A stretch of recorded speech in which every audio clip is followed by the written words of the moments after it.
ബഹുമാനപ്പെട്ട അച്ഛ, എന്നെ ശ്രമിച്ചുകൊണ്ടിരിക്കുന്ന മാതാപിതാക്കന്മാരെ, സഹോദരി സഹോദരന്മാരെ, സ്നേഹമുള്ള കുഞ്ഞുമക്കളെ, ദൈവത്തിൻ്റെ വചനം പ്രഘോഷിക്കുവാൻ എന്നെ അനുവദിച്ച നല്ല ദൈവത്തിന് നന്ദി പറഞ്ഞുകൊണ്ട് ഞാനിതാ എന്നെ പൂർണ്ണമായി ഈശോയ്ക്ക് സമർപ്പിക്കുന്നു. ഞാനിതാ ഈശോയുടെ മുന്തിരിത്തോപ്പിലേക്ക് 11 മണിക്കൂറിൽ കടന്നു വന്ന ഒരു വ്യക്തിയാണ്. എങ്കിലും എനിക്ക് കൂലി എല്ലാവർക്കും തുല്യമായി ലഭിക്കുമെന്നുള്ളൊരു വിശ്വാസം എനിക്കുണ്ട്. ഈശോയെ, ഈ പ്രതിസന്ധിയിൽ ഈ സമൂഹത്തോട് ചേർന്ന് അങ്ങേ മഹത്വപ്പെടുത്താൻ ലഭിച്ച അവസരത്തെ ഓർത്ത് നന്ദി പറയുന്നു. സുഭാഷിതങ്ങൾ 3:6 നിന്റെ എല്ലാ പ്രവൃത്തികളും ദൈവവിചാരത്തോടെ ആയിരിക്കട്ടെ, അവിടെ നിനക്ക് വഴി കാണിച്ചു തരുമെന്ന് പറഞ്ഞ ഈശോയെ, വഴിയും സത്യം ജീവനും ഞാനാവെന്ന് പറഞ്ഞ യേശുനാഥ, അസത്യം ഞങ്ങളെ സത്യത്തിലേക്കും അന്ധകാരത്തിൽ ഞങ്ങളെ പ്രകാശത്തിലേക്കും മരണത്തിൽ ഞങ്ങളെ ജീവനിലേക്കും നയിക്കുന്നതോർത്ത് ഞങ്ങൾ അങ്ങേക്ക് നന്ദി പറയുന്നു. കൊളോസ്യസ് 3:17 പറയുന്നുണ്ട്, വാക്കാലോ പ്രവൃത്തിയാലോ എന്ത് ചെയ്യുമ്പോഴും കർത്താവായ യേശുക്രിസ്തു നാമത്തിൽ പിതാവായ ദൈവത്തിൻ്റെ കർത്തൃ അർപ്പിച്ചിടത്ത് അത് ചെയ്യാൻ ഈശോയെ ഇതാ ഇവിടെ വചനം പ്രഘോഷിക്കാൻ വേണ്ടി, ലോകം മുഴുവനും വേണ്ടി അവിടുത്തെ രക്ഷ പ്രഘോഷിക്കാൻ വേണ്ടി അങ്ങ് എന്നെ ഇവിടെ തിരഞ്ഞെടുത്തിരിക്കുകയാണല്ലോ. യെശയ്യാ 49:6 പ്രകാരം പറയുന്നുണ്ട്, എൻ്റെ രക്ഷ ലോകത്തിൻ്റെ അതിർത്തികൾ വരെ എത്തുന്നതിന് ഞാൻ നിന്നെ ലോകത്തിൻ്റെ പ്രകാശമാക്കിയിരിക്കുന്നു എന്ന്. യോഹന്നാൻ 8:12 ഈശോ പറയുന്നുണ്ട്, ഞാൻ ലോകത്തിൻ്റെ പ്രകാശമാണ്, എന്നെ അനുഗമിക്കുന്നവൻ ഒരിക്കലും അന്ധകാരത്തിൽ നടക്കുകയില്ല, അവന് ജീവന്റെ പ്രകാശം ഉണ്ടായിരിക്കുമെന്ന്. ഈശോയെ, ഇതാ അങ്ങേ അനുഗമിക്കുവാൻ വേണ്ടിയാണ് ഞങ്ങളെല്ലാവരും അങ്ങയോടൊത്തായിരിക്കുന്നത്. ഈശോ മത്തായി 5:13 പറയുന്നുണ്ട്, നിങ്ങൾ ഭൂമിയുടെ ഉപ്പാണ്, ലോകത്തിൻ്റെ പ്രകാശമാണ് എന്ന്. ഉപ്പുറകോട്ട് പോയാൽ അതെന്തിനു കൊള്ളാം? വിളക്ക് കൊളുത്തി ആരും പറയുടെ അടിയിലോ കട്ടിലിനടിയിലോ വെക്കാറില്ല, അത് പീഠത്തിന്മേലാണ് വെക്കുക. അതുപോലെ മലമുകളിൽ പണിതുയർത്തപ്പെട്ട പട്ടണം പോലെ പ്രകാശം നൽകുന്നവരാകണമെന്നാണ് അവിടെ നമ്മളോട് പറഞ്ഞിരിക്കുന്നത്. മത്തായി 5:16 പറയുന്നുണ്ട്,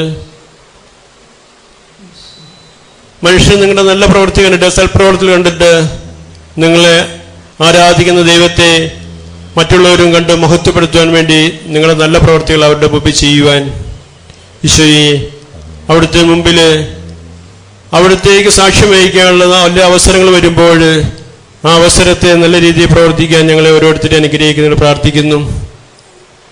ഈശോയെ, ഞാൻ ഇന്ന് പറയാൻ പോകുന്ന ടോപ്പിക്ക് വലിയ ഒരു ദാരിദ്ര്യത്തെക്കുറിച്ചാണ് പറയാൻ പോകുന്നത്. അതായത് വചനത്തിന്റെ ദാരിദ്ര്യം, വചനം കിട്ടാതെ വിഷമിക്കുന്ന ഒരു കാലഘട്ടത്തിലേക്ക് മനുഷ്യൻ പോകുമെന്ന് തിരുവനന്തപുരത്ത് തന്നെ പറയുന്നുണ്ട്. യെശയ്യാ 61 അധ്യായത്തില് പറഞ്ഞിരിക്കുന്ന വചനം ഈശോ അച്ഛൻ നേരത്തെ ലൂക്കാസ് സുവിശേഷനിലൂടെ സിനഗോഗി എന്ന ഈശോ കടന്നു പോകുന്ന സമയമാണ് പറഞ്ഞത്. ഇതായി ലൂക്കാ 4 സിനഗോഗിലേക്ക് ഈശോ കടന്നു വരികയും സിനഗോഗി വെച്ച് ഈശോ യെശയ്യാപ്രവാചകന്റെ പുസ്തകം വായിക്കുന്ന രംഗമാണ് ഞാൻ പറയാൻ പോകുന്നത്. അവിടുന്ന് ഇപ്രകാരം പറയുന്നുണ്ട്, ദരിദ്രരെ സുവിശേഷം അറിയിക്കുവാൻ അവിടുന്ന് എന്നെ അഭിഷേകം ചെയ്തിരിക്കുന്നു, ബന്ധിതർക്ക് മോചനവും അന്തർക്ക് കാഴ്ചയും അടിച്ചവർത്തോട് സ്വാതന്ത്ര്യവും കർത്താവിന് സ്വീകാര്യ മത്സരവും പ്രഖ്യാപിക്കാൻ അവിടുന്ന് എന്നെ അയച്ചിരിക്കുന്നു എന്ന്.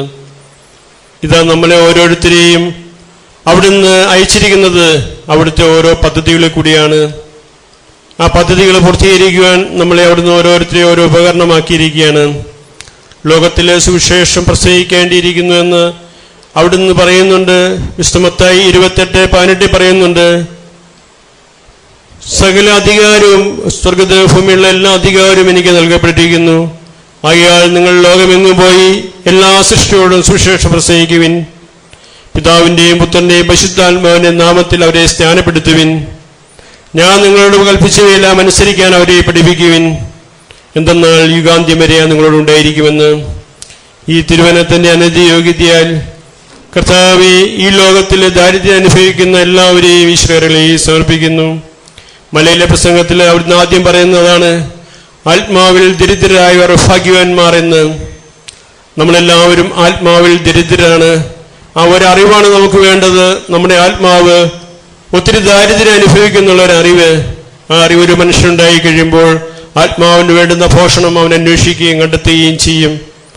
ഈശോ അതിനുവേണ്ടി അപ്പമായി ഭൂമിയിലേക്ക് ഇറങ്ങി വന്നു എന്നാണ് വചനം പറയുന്നത്. യോഹന്നാൻ 6:27 പറയുന്നുണ്ട്, നശ്വരമായ അപ്പത്തിനു വേണ്ടി നിങ്ങൾ അധ്വാനിക്കാതെ മനുഷ്യപുത്രൻ നൽകുന്ന നിത്യജീവന്റെ അനശ്വരമായ അപ്പത്തിനു വേണ്ടി അധ്വാനിക്കുമെന്ന്. നിത്യജീവന്റെ അനശ്വരമായ അപ്പം അവിടുന്നാണെന്ന് അവിടെ യോഹന്നാൻ 6:33 പറയുന്നുണ്ട്. ദൈവത്തിന്റെ അപ്പം സ്വർഗത്തിൽ നിന്നിറങ്ങി വന്ന് ലോകത്തിന് ജീവൻ നൽകുന്നതാണ്. വീണ്ടും 6:35 പറയുന്നു, ഞാനാണ് ജീവന്റെ അപ്പം, എന്റെ അടുക്കൽ വരുന്നവൻ ഒരിക്കലും വിശക്കുകയില്ല, എന്നെ വിശ്വസിക്കുന്നവൻ ഒരിക്കലും ദാഹിക്കുകയില്ല എന്ന്. അപ്പോൾ ഈശോ തന്നെയാണ് നമുക്ക് അപ്പമായി തീരുന്നത്. ഈശോ തന്നെയാണ് നമുക്ക് ദാഹജലമായി തീരുന്നത്. ആ വലിയൊരു ബോധ്യത്തിൽ ഈശോയെ സ്വീകരിക്കാനും ഈശോയിൽ വിശ്വസിക്കാനുള്ള ഒരു കഴിവ് നമുക്കുണ്ടായാൽ അത് പൂർണ്ണമായും നമ്മളെ വിശുദ്ധിയിലേക്ക് കൊണ്ടുപോകും. ഈശോ പറയുന്നുണ്ട്, എന്നെ യോഹന്നാൻ 6:44 പറയുന്നുണ്ട്, എന്നെ അയച്ച പിതാവ് ആകർഷിക്കാതെ ആർക്കും എൻ്റെ സന്നിധിയിലേക്ക് കടന്നു വരാൻ സാധ്യമല്ല എന്ന്. പിതാവായി ദൈവം ആകർഷിക്കാതെ ഒരുത്തരും പുത്രന്റെ അടുത്തിലേക്ക് കടന്നു വരാൻ പറ്റില്ല എന്ന് അവിടുന്ന് നമ്മോട് പറയുന്നുണ്ട്. വീണ്ടും യോഹന്നാൻ 6:65 അവിടുന്ന് പറയുന്നുണ്ട്, പിതാവിൽ നിന്ന് വരം ലഭിക്കാതെ ആർക്കും എൻ്റെ സന്നിധിയിലേക്ക് കടന്നു വരാൻ പറ്റുകയില്ല എന്ന്. എന്നാൽ വീണ്ടും യോഹന്നാൻ 12:32 ആയപ്പോൾ അവിടുന്ന് പറയുന്നു, ഞാൻ ഭൂമിയിൽ നിന്ന് ഉയർത്തപ്പെടുമ്പോൾ എല്ലാ മനുഷ്യരെയും എന്നിലേക്ക് ആകർഷിക്കുമെന്ന്. ഈശോയെ ഞങ്ങളെല്ലാം അങ്ങ് ആകർഷിച്ചിരിക്കുന്നു, ഞങ്ങൾ പൂർണ്ണമായും മനസ്സിലാക്കുന്നു. അതുകൊണ്ടാണല്ലോ ഞങ്ങൾക്ക് അവിടുത്തെ നാമത്തിൽ ഒരുമിച്ച് കൂടാൻ സാധിച്ചത്. പുറപ്പാട് 20:24 പറയുന്നുണ്ട്, എൻ്റെ നാമം അനുസ്മരിക്കാൻ ഞാൻ വരുന്നിടത്തേക്ക് ഞാൻ നിങ്ങളുടെ സന്നിധിയിൽ അനുഗ്രഹിക്കുകയും ചെയ്യുമെന്ന്. ഇതാ ഇപ്പോൾ അവിടെ നമ്മെ അനുഗ്രഹിച്ചുകൊണ്ടിരിക്കുന്ന നിമിഷമാണ്. അവിടെ നമ്മെ ഓരോരുത്തരെയും മാറി വിളിക്കുന്ന സമയമാണ്. യെശയ്യാ പ്രവാചകൻ പറയുന്നുണ്ട്, 55:1 പറയുന്നുണ്ട്, ദാഹാർദ്രേ വരുവിൻ, ജലാശയത്തിലേക്ക് വരുവിൻ, നിർദ്ധൻ വാങ്ങി ഭക്ഷിക്കട്ടെ സൗജന്യമായി. ഈശോയെ സൗജന്യമായി അവിടുത്തെ ഭക്ഷിക്കുവാനും പാലിക്കുവാനും അങ്ങ് ആഹ്വാനം ചെയ്തിട്ടുള്ളൂ. വീണ്ടും യെശയ്യാ 55:3 പറയുന്നുണ്ട്, എൻ്റെ അടുക്കൽ വന്ന് എൻ്റെ വാക്ക് കേൾക്കുന്നവൻ ജീവിക്കുമെന്ന്. ഈശോയെ അങ്ങയുടെ അടുത്ത് വന്ന് അങ്ങയുടെ വാക്ക് കേൾക്കുവാൻ കർത്താവേ ഈ ജനത്തെ അങ്ങ് അനുവദിച്ചതിനോട് നന്ദി പറയുന്നു. ഈശോയെ അവിടുന്ന് വീണ്ടും പറഞ്ഞു, വെളിപാട് 22:17 പറയുന്നുണ്ട്, യേശുക്രിസ്തുവിന്റെ ആത്മാവും മണവാട്ടിയും പറയുന്നു, വരുവിൻ. കേൾക്കുന്നവൻ പറയട്ടെ, വരുവിൻ. ദാഹിക്കുന്നവൻ വരട്ടെ. ആഗ്രഹമുള്ളവൻ ജീവജലത്തിന്റെ ഉറവയിൽ നിന്ന് സൗജന്യമായി സ്വീകരിക്കട്ടെ എന്ന്. വെളിപാട് 21:6 പറയുന്നുണ്ട്, ഞാൻ ആൽഫയും ഒമേഗയുമാണ്, ആദ്യവും അന്ത്യവുമാണ്. ദാഹിക്കുന്നവന് ജീവജലത്തിന്റെ ഉറവയിൽ നിന്ന് ഞാൻ സൗജന്യമായി നൽകും. വിജയം വരിക്കുന്നവന് എല്ലാ അവകാശമായി ലഭിക്കും. ഞാൻ അവനും ദൈവവും അവനെനിക്ക് മകനുമായിരിക്കുമെന്ന്. ഈശോയെ അവിടുന്ന് ഞങ്ങളെ വീണ്ടും വീണ്ടും മാടി വിളിക്കുകയാണല്ലോ ഓരോ ഇത് പറഞ്ഞുകൊണ്ട്. അങ്ങനെ അവിടുത്തെ ഞങ്ങളുടെ ദാഹവും വിശപ്പും അകറ്റാൻ വേണ്ടി അങ്ങിട്ടിരിക്കുന്ന പദ്ധതികളെല്ലാം ഞങ്ങൾ ഓർക്കുന്നു. ഈശോയെ അവിടുന്ന് ഞങ്ങളോട് വീണ്ടും പറഞ്ഞിട്ടുണ്ട്, ദൈവത്തിന്റെ ആത്മാവ് നിങ്ങൾ വരുമ്പോൾ, പരിശുദ്ധാത്മാവ് വന്നു കഴിയുമ്പോൾ, അപ്പോസ്തല പ്രവർത്തനം 1:8 നിങ്ങൾ ശക്തി പ്രാപിക്കും. ജെറൂസലേമിലും യൂദയ മുഴുവനിലും സമയയിലും ഭൂമിയുടെ അതിർത്തികൾ നിങ്ങൾക്ക് സാക്ഷികളായിരിക്കുമെന്ന്. ഈശോ അങ്ങേക്ക് സാക്ഷ്യം വഹിക്കുവാൻ അങ്ങ് എത്രയോ അനാദികാലമേ പദ്ധതി ഇട്ടിട്ടുണ്ടായിരുന്നു. ആ പദ്ധതികൾ എല്ലാം ഇതൊന്ന് പൂവണിയാൻ വേണ്ടി അങ്ങ് ഞങ്ങളിലൂടെയൊക്കെ പ്രവർത്തിച്ചുകൊണ്ടിരിക്കുകയാണല്ലോ. ഈശോയെ അങ്ങേക്ക് വേണ്ടി വേല ചെയ്യുവാനുള്ള സന്ദർഭങ്ങൾ കർത്താവ് അങ്ങ് ഒരുക്കി തന്നതിനോട് നന്ദി പറയുന്നു. കർത്താവെ ഞാൻ ജനിച്ചതും വളർന്നുമായ അവസ്ഥകൾ വെച്ച് നോക്കുമ്പോൾ ഇന്ന് ഞാൻ ഓർക്കുന്നു, ദൈവത്തിൻ്റെ പദ്ധതികൾ എത്രയോ മഹനീയമാണ്. റോമ 9:16 പറയുന്നുണ്ട്, മനുഷ്യന്റെ ആഗ്രഹമോ പ്രയത്നമല്ല, ദൈവത്തിന്റെ ദയാണ് സകലത്തിന്റെ അടിസ്ഥാനമെന്ന്. ദൈവം കൃപ വർഷിച്ചില്ലെങ്കിൽ ഒരു മനുഷ്യൻ രക്ഷ പ്രാപിക്കുക അസാധ്യമാണ്. ലൂക്കാ 18:27 പറയുന്നുണ്ട്, മനുഷ്യ സാധ്യമായ ദൈവത്തിന് സാധ്യമാണെന്ന്. ദൈവം നമ്മെ ഓരോരുത്തരെയും വഴി നടത്തി അനുഗ്രഹിക്കുകയും ചെയ്യുന്നുണ്ട്. ആ പദ്ധതിയിലേക്കൊന്ന് ചേർന്ന് നിന്നാൽ മതി, അവിടുത്തെ ആ പദ്ധതി നമ്മളിലൂടെ പൂർത്തിയാകുമെന്ന്. അവിടുത്തെ പദ്ധതികളിലേക്ക് നമ്മളെ ഓരോരുത്തരെയും അവിടുത്തെ പേരുകളിൽ വിളിച്ചിരിക്കുകയാണ് എന്ന്. യെശയ്യാ 43:1 പറയുന്നുണ്ട്, ഞാൻ നിന്നെ രക്ഷിച്ചിരിക്കുന്നു, നീ എൻ്റേതാണ്, നിന്നെ ഞാൻ പേരുകളിൽ വിളിച്ചിരിക്കുന്നു എന്ന്. ഹഗ്ഗായി പറയുന്നുണ്ട്, ഞാൻ ഇതാ നിന്നെ മുദ്രമോതിരം പോലെയാക്കും, എന്തെന്നാൽ ഞാൻ നിന്നെ തിരഞ്ഞെടുത്തിരിക്കുന്നു, നീ എൻ്റേതാണ് എന്ന്. വീണ്ടും അവിടുന്ന് പറയുന്നുണ്ട്, യെശയ്യാ 45:3 പറയുന്നുണ്ട്, നിന്നെ തിരഞ്ഞെടുത്ത യാക്കോബിന്റെ ദൈവമായ കർത്താവ് ഞാനാണ് എന്ന് ലോകം അറിയുന്നതിന് ഞാൻ നിന്നെ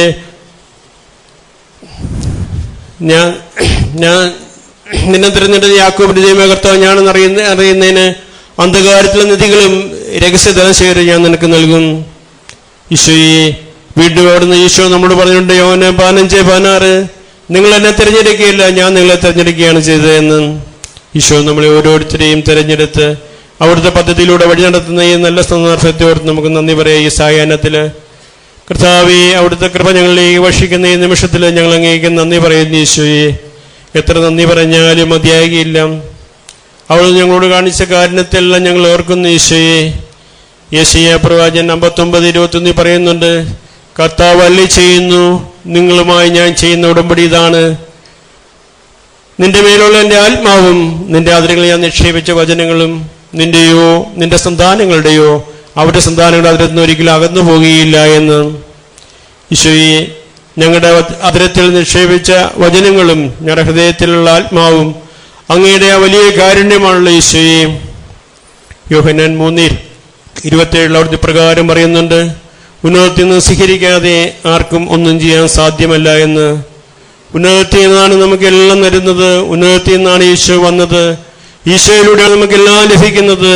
ഈശോയുടെ ആത്മാവിലൂടെ ഇന്ന് നമ്മളിലേക്ക് വർഷിക്കപ്പെടുകയാണ്. ഹെബ്രായർ 13:8 പറയുന്നുണ്ട്, യേശു ക്രിസ്തു ഇന്നലെയും ഇന്നും എന്നും ഒരേ ആൾ തന്നെയാണ് എന്ന്. 2000 വർഷം മുമ്പ് ചെയ്ത അതേ പ്രവൃത്തി ഇന്നും യേശു ക്രിസ്തുവിലൂടെ നമ്മളുടെ ഇടയിൽ നടക്കുകയാണ്. സ്വർഗരാജ്യത്തിന്റെ പ്രവൃത്തികൾ നമ്മളുടെ ഇടയിൽ നടക്കുന്നുണ്ട്. ഒരിക്കൽ പരിസേരി ഈശോയോട് ചോദിക്കുന്നുണ്ട്, സ്വർഗരാജ്യം എവിടെയാണ്, അതെപ്പോഴാണ് വരുന്നത് എന്ന്. ഈശോ പറഞ്ഞു, സ്വർഗരാജ്യം നിങ്ങളുടെ തന്നെയുണ്ട്, അത് ഇവിടെ അല്ല അവിടെ എന്ന് ആരും പറയുകയില്ല, അത് നിങ്ങളുടെ തന്നെ ഉണ്ടെന്ന് ഈശോ പറയുന്നുണ്ട്.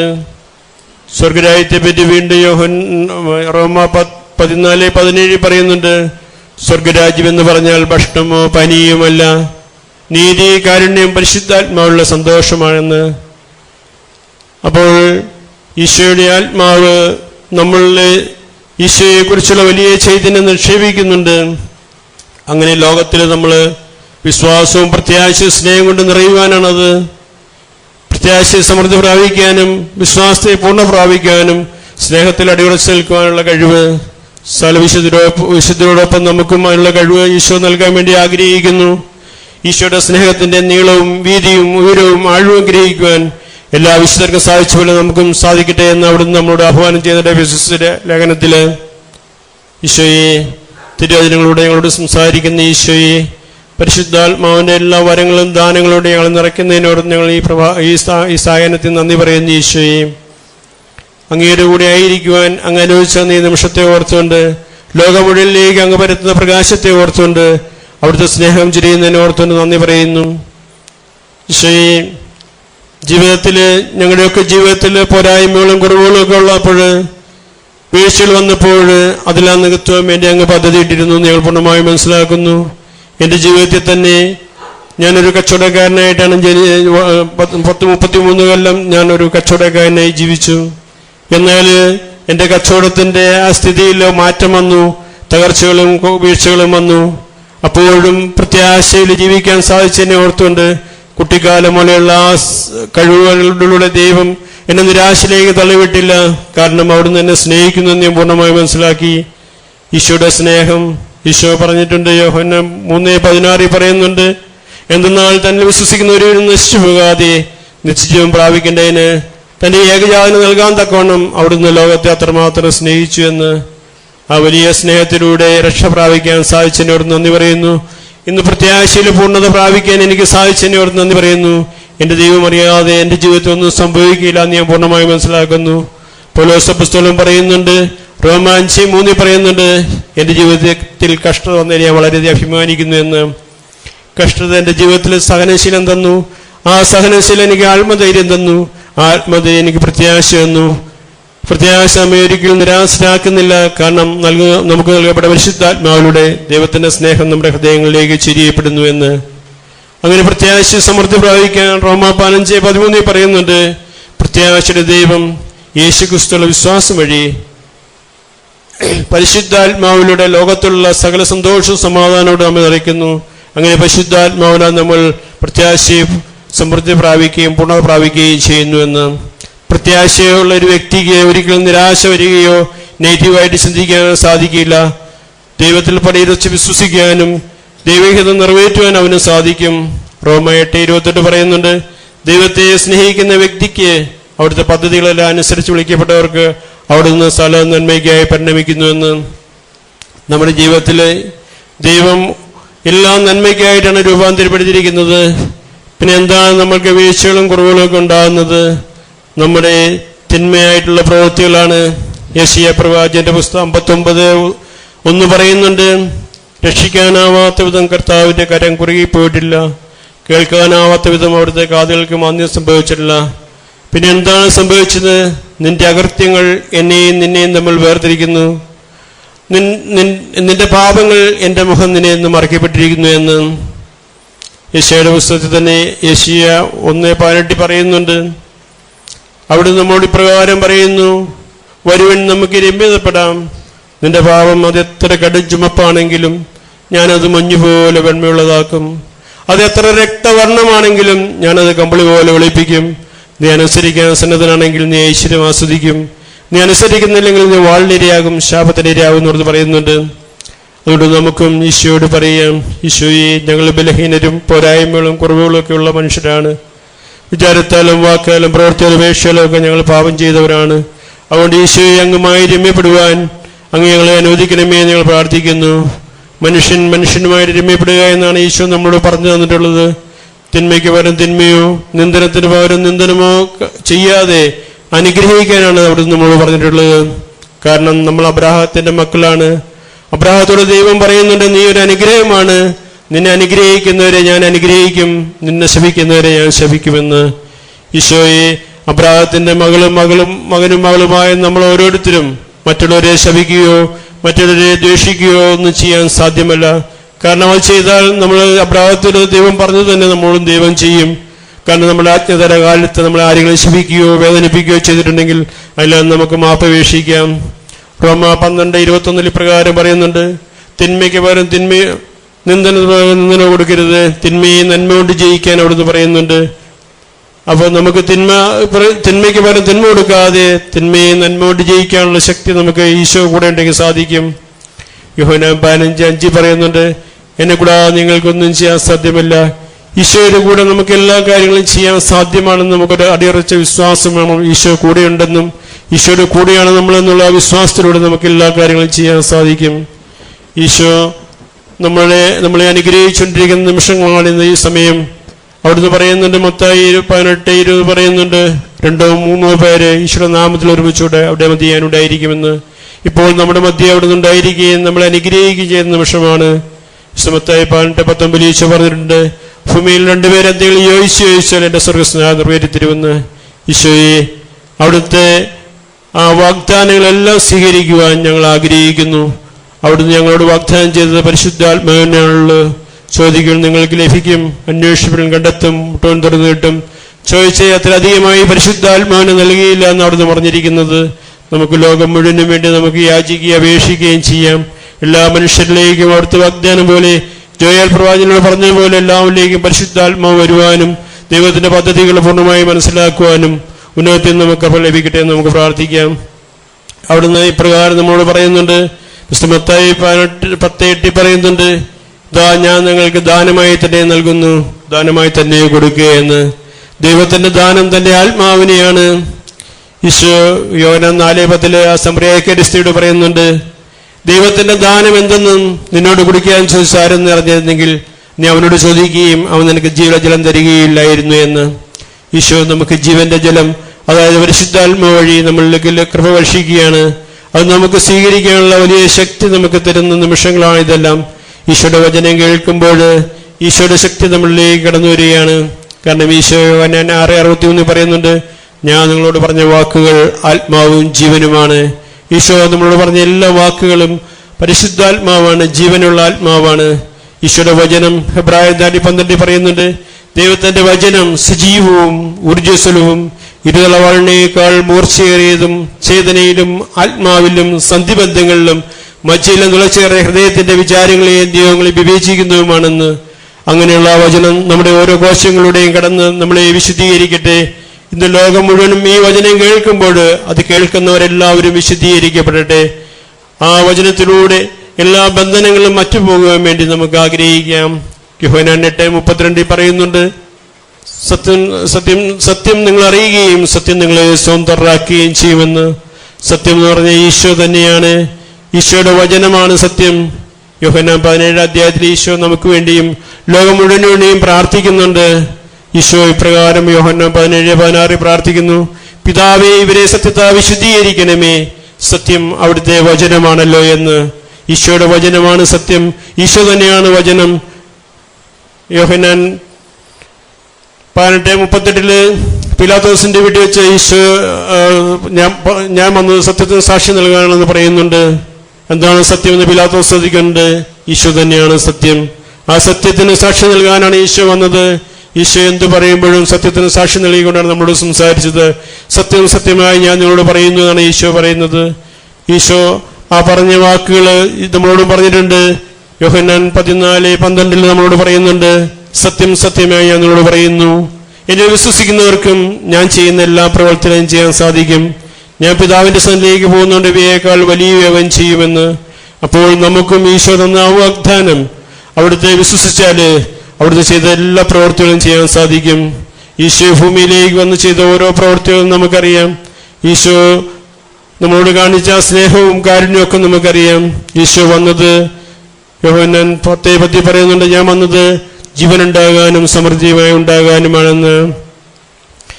മത്തായി 20:28 അവിടുന്ന് പറയുന്നുണ്ട്, ഞാൻ വന്നത് ശുശ്രൂഷിക്കപ്പെടാനല്ല, ശുശ്രൂഷിക്കാനും അനേകർക്ക് മോചനദ്രവ്യമായി സ്വജീവൻ നൽകാനുമാണെന്ന്. മർക്കോസ് 2:17 പറയുന്നുണ്ട്, ഞാൻ വന്നത് നീതിമാന്മാരെ വിളിക്കാനല്ല, പാപികളെ വിളിക്കാനാണെന്ന്. പാപികളും ബലഹീനരുമായ എല്ലാവരെയും പേരുകളിലൂടെ അവിടുന്ന് വിളിച്ചിട്ടുണ്ട്, നമുക്കറിയാം. അതുപോലെ തന്നെ ഈശോ ലൂക്കാ 10:19 പറയുന്നുണ്ട്, ഞാൻ വന്നത് നഷ്ടപ്പെട്ടവനെ കണ്ടെത്താനും തിരികെ കൊണ്ടുവരാനുമാണെന്ന്. സക്കോസിന്റെ ഭവനത്തിൽ സക്കോസുണ്ടായിരിക്കുകയും സക്കോസിന്റെ മാനസാന്തരത്തിലൂടെ ഈശോയുടെ പദ്ധതി അവിടെ പൂർത്തീകരിക്കുകയുമാണ് ചെയ്തത്. സക്കോസ് നഷ്ടപ്പെട്ടു പോയ ആടായിരുന്നു. അതിനെ തിരിച്ചു കൊണ്ടുവരാനുള്ള ഈശോയുടെ ആ ശ്രമം അത് ഫലപ്രദമായി. കാരണം ഈശോ പറയുന്നുണ്ട്, ഇവനും അബ്രാഹത്തിന്റെ സന്തതിയാണ് എന്ന്. അങ്ങനെ ഈശോ അബ്രാഹത്തിന്റെ സന്തതികൾ നഷ്ടപ്പെട്ടു പോകാതെ തിരികെ വരുന്ന ആ രംഗം നമ്മൾക്ക് കാണിച്ചു തരികയാണ്. നമ്മൾ ഓരോരുത്തരും അങ്ങനെയാണ്. നമ്മളെല്ലാവരും അബ്രാഹത്തിന്റെ മക്കളാണ്. നഷ്ടപ്പെട്ടു പോയിട്ടുണ്ടെങ്കിൽ തിരികെ വരാൻ നമുക്ക് അവിടുന്ന് സാഹചര്യം ഒരുക്കിയിട്ടുണ്ട്. തിരുവചനങ്ങൾ കേട്ട് അത് സ്വീകരിക്കുകയും അതനുസരിച്ച് ജീവിക്കുകയും ചെയ്യുമ്പോൾ നമ്മൾ ദൈവത്തിന്റെ മകനും മകളുമാകുന്നു. യോഹന്നാൻ 1:12 പറയുന്നുണ്ട്, തന്നെ സ്വീകരിക്കുന്നവർക്ക്, തന്റെ നാമത്തിൽ വിശ്വസിക്കുന്നവർക്ക് ദൈവമക്കളാവാൻ അവിടെ കഴിവ് നൽകിയിരിക്കുന്നു എന്ന്. തന്നെ സ്വീകരിക്കുക എന്ന് പറഞ്ഞാൽ വചനത്തെ സ്വീകരിക്കുകയും വചനത്തെ വിശ്വസിക്കുകയും ചെയ്യുന്നവർക്ക് ദൈവത്തിന്റെ മകനും മകളുമാകാൻ അവിടുന്ന് കഴിവ് നൽകിയിരിക്കുന്നു. റോമാ 8:14 പറയുന്നുണ്ട്, ദൈവത്തിന്റെ ആത്മാവെല്ലാം നയിക്കപ്പെടുന്നവരെല്ലാം ദൈവത്തിന്റെ പുത്രന്മാരാണ് എന്ന്. നമ്മളെല്ലാം ദൈവത്തിന്റെ ആത്മാവെല്ലാം നയിക്കപ്പെടുന്നവരാണ്, ദൈവത്തിന്റെ പുത്രന്മാരും പുത്രിമാരുമാണ് നമ്മൾ. കാരണം ഈശോ അത് വളരെ വ്യക്തമാക്കി തന്നിട്ടുണ്ട്. ഒരിക്കലും ഈശോ ഒരു സിനഗോഗില് അവിടെ പ്രാർത്ഥിച്ചുകൊണ്ട് പഠിപ്പിച്ചുകൊണ്ടിരുന്നപ്പോൾ ഒരു കൂനുള്ള സ്ത്രീ അവിടെ വന്നു. അവൾ 18 വർഷമായിട്ട് ഒരു അശുദ്ധാത്മാവിനാൽ ബന്ധിച്ചപ്പെട്ട് കൂന് ആയുള്ള സ്ത്രീയായി കൂനിക്ക് കൂടി വരികയായിരുന്നു. ഈശോ അവളെ സൗഖ്യപ്പെടുന്ന ഒരു രംഗമുണ്ട്. അപ്പോൾ സിനഗോഗ് അധികാരി വന്നിട്ട് ആ ഈശോയുടെ അടുത്ത് വരുന്ന ആൾക്കാരോട് പറയും, ആഴ്ചയിൽ 7 ദിവസമുണ്ട്, അതിൽ 6 ദിവസവും നിങ്ങൾക്ക് ഇത് രോഗശാന്തി നേടാം, ഈ സാബത്ത് ദിവസത്തെ പറ്റിയില്ല എന്നുള്ള രീതിയിൽ അവർ സംസാരിച്ചു. അപ്പൊ ഈശോ പറയുന്നുണ്ട്, 18 വർഷമായിട്ട് സാത്താനെ ബന്ധിക്കപ്പെട്ട ഈ മകള് അബ്രാഹത്തിന്റെ സന്തതിയാണ്, ഇവള് മോചിക്കപ്പെടേണ്ടതല്ലേ എന്ന് ചോദിക്കുന്നുണ്ട്. അപ്പൊ നമ്മൾ ആരെങ്കിലും പാപത്തിന്റെ ബന്ധനത്തിലാണെങ്കിൽ നമ്മൾ സൗഖ്യം പ്രാപിക്കേണ്ടതിന് നമുക്കും അവകാശമുണ്ട് എന്ന് നമ്മൾ മനസ്സിലാക്കുക. നമ്മളെല്ലാവരും അബ്രാഹത്തിന്റെ മകനും മകളുമാണ്. ഓരോ ബന്ധനത്തിൽ കഴിയുന്ന മക്കളും തിരുവചനം കേട്ട് ആ ബന്ധനത്തിൽ നിന്ന് മോചിതരായി സ്വതന്ത്രരായി ഈശോയുടെ മകനും മകളുമായി തീരുവാൻ നമ്മൾ ആഗ്രഹിക്കാം. ഈ തിരുവചനം ഇവിടെ പ്രഘോഷിക്കുവാൻ എന്നെ അനുവദിച്ച നല്ല ദൈവത്തിന് നന്ദി പറഞ്ഞുകൊണ്ട് ഞാൻ ഈ സമയം പൂർണ്ണമായി എന്നെയും ഈ സമൂഹത്തെയും സമർപ്പിച്ചുകൊണ്ട് ലോകം മുഴുവനും ഈശോയുടെ സമാധാനവും സന്തോഷവും നിറയാൻ വേണ്ടി ആഗ്രഹിക്കുന്നു.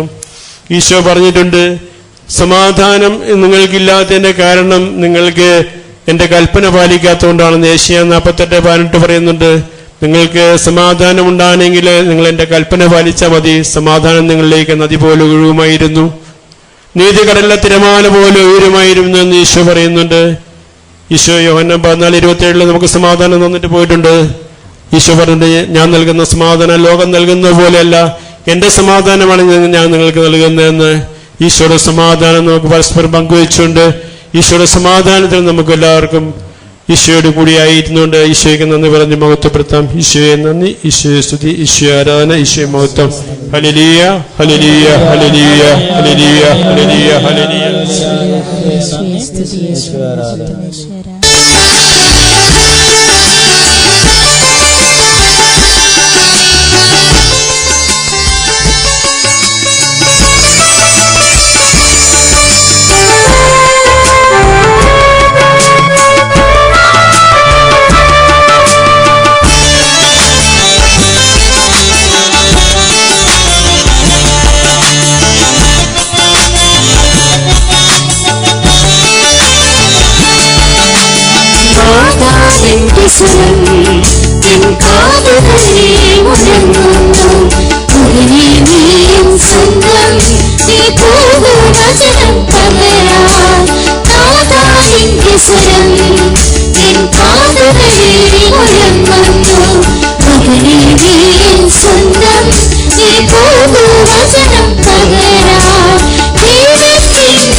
സ്വരം